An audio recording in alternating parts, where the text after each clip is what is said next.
Mas nós vamos começar esta sexta-feira trazendo para você informações muito importantes a respeito da doença de Alzheimer. O psiquiatra Dr. Ivan Barenboim já está conosco aqui na Casa do Tribuna e vai nos esclarecer as dúvidas sobre o diagnóstico e os tratamentos dessa doença que acomete mais de 15 milhões de pessoas no mundo todo. Está no ar para todo o Brasil, mais uma edição inédita do nosso Tribuna Independente, feito assim, ó, de coração, especialmente para você.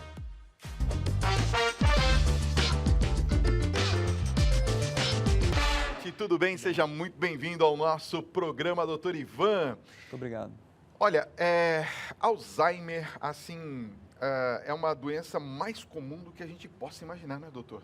Sim, é muito comum, infelizmente. Eu estava falando outro dia que pessoas com mais de 85 anos, metade delas vão desenvolver Alzheimer. Então, realmente é algo que é muito preocupante. É praticamente como se fosse uma epidemia, né, que está acontecendo de Alzheimer. Provavelmente está fazendo alguma coisa errada que está gerando essa onda aí tão grande de Alzheimer. O que é exatamente o Alzheimer? Alzheimer é um tipo de demência, certo? Que acomete pessoas da terceira idade. E demência é o seguinte, demência ela é caracterizada por um distúrbio cognitivo. Cognição, só para o pessoal entender, é tudo que está relacionado com o intelecto. Em geral, começa com um problema de memória. A pessoa começa a notar que a memória já não é mais como era antigamente, começa a não lembrar palavras, às vezes está falando, esquece o que estava falando. E depois isso vai evoluindo para uma perda funcional, ou seja, a pessoa começa a deixar de conseguir fazer coisas que ela sempre conseguiu. A pessoa que sempre ia no banco, né, tirar extrato, não consegue mais. A pessoa que ia, né, cozinhava, não consegue mais cozinhar. Ou dirigia, começa a bater o carro. Então, é isso que caracteriza a doença de Alzheimer. Ela é crescente, é isso que o senhor quer dizer? Progressiva. Progressiva. Agora, quais são as causas? Elas são desconhecidas ainda? Na verdade, não. Elas não são desconhecidas, tá? Hoje em dia, tem muitos dados epidemiológicos que são claramente fatores de risco, né? A epidemiologia já nos mostrou quais são os fatores de risco para a doença de Alzheimer. E também os próprios estudos celulares, moleculares, também mostram vários fatores de risco. Então, o Alzheimer está começando a deixar de ser aquela doença misteriosa que a gente sempre pedia, né, a Deus, ou, enfim, torcia para não ter. E a gente agora está começando a poder tomar o controle disso e realmente fazer tomar atitudes para que a gente não desenvolva essa doença.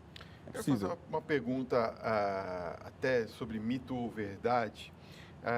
Fala muito que os adoçantes, por conta do aspartame, causa ao Alzheimer. É verdade isso ou é mito?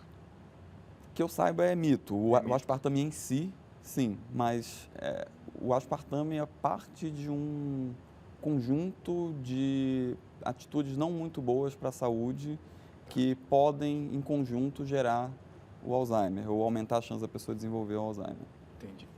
Bom, uma pessoa que começa a ter determinados sintomas pode desconfiar do Alzheimer. Quais seriam esses sintomas exatamente? Então, a primeira coisa é a questão da memória. A pessoa começa a notar que a memória está falhando demais, né? Não lembra onde colocou certos objetos, ou não está lembrando das palavras, ou começa a não saber mais o que estava falando no meio da frase.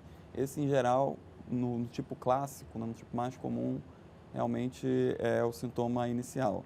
E depois isso vai evoluindo para uma perda funcional da cognição mais geral. Não só a memória, mas outras funções cognitivas vão se perdendo. Agora, essa perda de memória, ela é frequente, é isso que o senhor quer dizer, né? Porque às vezes a gente tem, no dia a dia mesmo, esquecimentos que são absolutamente normais. Todo mundo tem, né? A pessoa tem que se comparar com ela mesma, né? Se ela começar a notar que ela está muito diferente de como ela era antes, então isso é um sinal de alerta, é recomendável que ela procure um médico que possa ajudá-la nisso. Quer dizer, quando começar a incomodar de verdade, fala, poxa, eu esqueci, incomodar... não lembra de onde está, você fala, olha, já é alguma coisa muito diferente do que você já tinha. Não precisa deixar chegar num nível que com certeza essa pessoa tem um problema. Se a pessoa achar que pode ter um problema, eu recomendo que ela Porque, por exemplo, eu estou fazendo essa pergunta, doutor Ivan, por conta do estresse, né? Porque o estresse muitas das vezes causa esses esquecimentos, algumas situações de estresse muito forte trazem esse tipo de problemas, né? Mas Sem dúvida, não há confusão, né? Alzheimer não é a única causa de problemas com a memória. Tá. Como você falou, o estresse, várias doenças psiquiátricas cursam com problemas cognitivos, mas, como eu falei, na dúvida é melhor investigar. Muito bem. Eu quero que você participe do nosso programa nessa noite. O Tiago vai colocar para a gente aqui o contato 11 95033 6870. O WhatsApp está aqui na minha mão. Eu quero que você nos ajude participando do nosso programa nessa noite. Pode enviar as suas mensagens para cá. Nós vamos fazer uma pequena pausa. Eu vou dar um recadinho e volto já já. Muito bem, estamos de volta aqui conversando com o doutor Ivan sobre a doença de Alzheimer. E eu queria fazer uma pergunta agora, doutor, a respeito do sistema imunológico do paciente. O Alzheimer prejudica o sistema imunológico? Na verdade, não que o Alzheimer prejudique o sistema imunológico, mas a relação seria mais inversa. Existe uma grande parte de pacientes com Alzheimer que tem o que a gente chama de tipo inflamatório. Tá. Então, em geral, em alguns pacientes, boa parte deles, o corpo dele está inflamado e o cérebro também. Então, esse é um dos fatores que pode acarretar a doença de Alzheimer. Tá. Agora, uma pessoa que tem aquela desconfiança que falamos agora há pouco, qual que é o exame que detecta exatamente que a pessoa possui Alzheimer? Tá. Então, o diagnóstico ele é clínico, tá, inicialmente, mas existem exames que podem nos ajudar. Por exemplo, existem os exames de imagem, como a ressonância magnética, especificamente feita com volumetria, principalmente do hipocampo. Isso ajuda a corroborar o diagnóstico. Além disso, existem os exames de imagem funcional, o PET ou o SPECT, que são exames que medem a função do cérebro, a função de certas regiões do cérebro. Então, também é um exame que pode nos ajudar no diagnóstico. Além disso, existem os testes neuropsicológicos, existe também a possibilidade de você fazer uma punção medular, para avaliar o líquido cefalorraquidiano, enfim, tem uma gama, e aí você vai pedindo mais exames conforme a necessidade. Muitas vezes dá para fazer clinicamente. E existem outros tipos, são vários tipos de Alzheimer? Como é que é? O que eu estou falando aqui de tipos não é a visão assim de toda a medicina, vamos dizer assim, mas existe um médico chamado Dale Bredesen, lá nos Estados Unidos, que ele é especialista nisso, né? E ele desenvolveu todo um método de avaliação e tratamento dessa doença. Tá. E ele subdividiu os tipos de Alzheimer em 4. Então tem o tipo inflamatório, conforme eu falei, tem o tipo atrófico e tem o tipo tóxico e ainda tem o tipo que ele chama de, vamos dizer assim, doce, ou seja, um tipo relacionado com doenças metabólicas. Não sei se você chegou a ver alguma coisa sobre isso, mas tem algumas pessoas que falam que diabetes causa Alzheimer, Sim. Ou que o Alzheimer é diabetes tipo 3. Então, para algumas pessoas isso é verdade, não para todas, mas para algumas é. Então, ele dividiu de acordo com as causas que estão gerando essa doença, entendeu? Tá. É bem interessante. E no caso do tratamento, como que se dá? Quer dizer, também, se houve uma tipografia de cada caso, como o senhor explicou agora, também tem um tratamento diferenciado para cada tipo, não é isso? Sim. Conforme eu falei, a medicina tradicional, vamos dizer assim, ou se você for, talvez, na maioria dos médicos, eles vão fazer um diagnóstico de Alzheimer, isso a maioria vai poder fazer bem, e vai te prescrever um remédio. Para todos os tipos de Alzheimer, qualquer pessoa que tem Alzheimer vai prescrever um remédio, em geral, um inibidor da acetilcolinesterase. Mas, como eu falei, esse médico ele faz um trabalho bem diferenciado. Ele estudou Alzheimer há cerca de 30 anos, por cerca de 30 anos. Focou principalmente, inicialmente, em pesquisa básica, ou seja, a parte molecular e a parte celular. E, aos poucos, ele foi desenvolvendo vários insights bem interessantes sobre a doença de Alzheimer. Vou te dar alguns deles. Primeiro, o Alzheimer ele não é uma doença que tem uma causa só. Como a gente já havia falado, tem vários fatores. No caso aí, ele conseguiu descobrir 36 fatores que influenciam a doença, se a pessoa vai ter doença de Alzheimer ou não. Do ponto de vista molecular, seria assim, em que local da proteína precursora de amiloide vai haver a clivagem dela. Se houver em um local, isso gera proteção neuronal. Se houver em 3 locais, em 3 sítios, isso gera neurodegeneração. Enfim, um detalhe só para a pessoa entender que existe um balanço entre coisas que são protetoras de neurônios e coisas que são destruidoras de neurônios. Tá. Então, se a pessoa ela tiver mais coisas destruidoras e ainda tiver alguma tendência genética a desenvolver, ela vai desenvolver. Pessoas com tendência genética, mas que se protegem, provavelmente não vão desenvolver. Então, como ele viu que tinham tantos fatores relacionados, ele acabou saindo desse paradigma convencional e mais simplista de um diagnóstico, um medicamento, que é um paradigma que funciona para muitas doenças, mas não funciona para a doença de Alzheimer. A indústria farmacêutica está promovendo, está tentando achar uma droga que resolva o problema, né, há muito tempo, gastando bilhões de dólares e não conseguiu resolver ainda.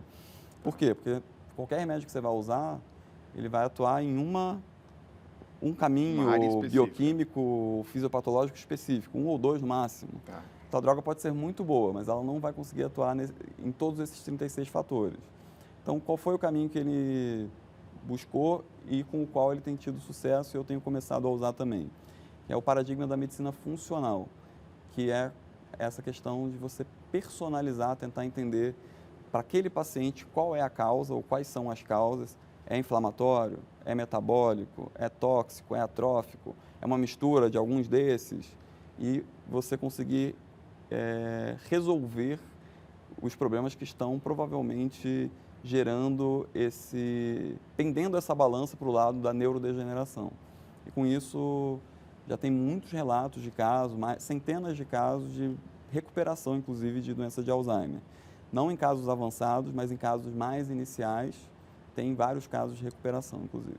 Quer dizer, se aproximando um pouquinho mais da cura, seria Exatamente. isso. Vamos falar sobre a prevenção, mas daqui a pouquinho. Muito bem, estamos de volta aqui com o Dr. Ivan, falando exatamente sobre a doença de Alzheimer.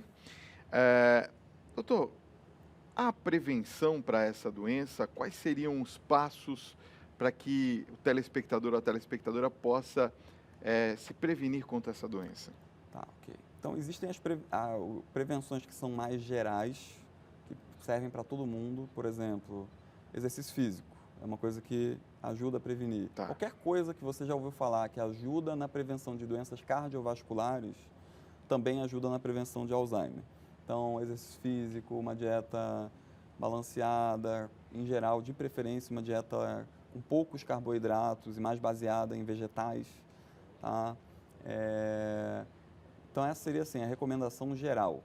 Agora, para a pessoa prevenir para ela, ou seja, para ela saber quais são os fatores que, além desses, podem influenciar o desenvolvimento da doença nela, aí vale a pena fazer o que esse médico, né, o Dr. Dale Bredesen, chama de cognoscopia. Tem a colonoscopia, que é essa prevenção que se faz de câncer de cólon a partir de 50 anos de idade, isso é uma coisa que se faz, né? E ele propõe que se faça mais ou menos na mesma idade, com 50 anos, se faça também a cognoscopia, ou seja, uma avaliação personalizada daquele indivíduo e quais fatores de risco que aquele indivíduo tem para desenvolver. Então, isso envolve exame da genética para ver se ele tem um gene que aumenta o risco, envolve vários exames de sangue para ver se, por exemplo, ele tem um quadro inflamatório sutil que ele não vai sentir, mas que pode gerar Alzheimer. Se ele tem um quadro metabólico sutil também, que às vezes ele nem tem uma doença, nem tem diabetes, mas que pode aumentar o risco. Tem um quadro tóxico, enfim. Entendi. E nesse sentido que eu falei, desses 4 tipos. E aí você consegue, para aquele indivíduo, fazer as intervenções necessárias e prevenir. Muito bem. Vamos às perguntas dos telespectadores. A Marcela dos Santos, lá de Cuiabá, Mato Grosso, pergunta: doutor, eu tenho um familiar com a doença do Alzheimer. Eu preciso fazer tudo por ele a partir de agora. Eu posso ter essa doença de forma hereditária? Então, tem que ver, tem que testar nele e nela, fazer o exame genético. Esse exame chama o exame da apolipoproteína E4. ApoE4. Seria... com os dois? As duas pessoas? O ideal é fazer com os dois. Tá. E aí, provavelmente, se um tiver, o outro tem mais chance de ter. Mas é importante ressaltar que a gente está vendo que a genética para essas doenças crônicas e progressivas, inclusive doença de Alzheimer, ela é um fator de risco, mas ela não é determinante.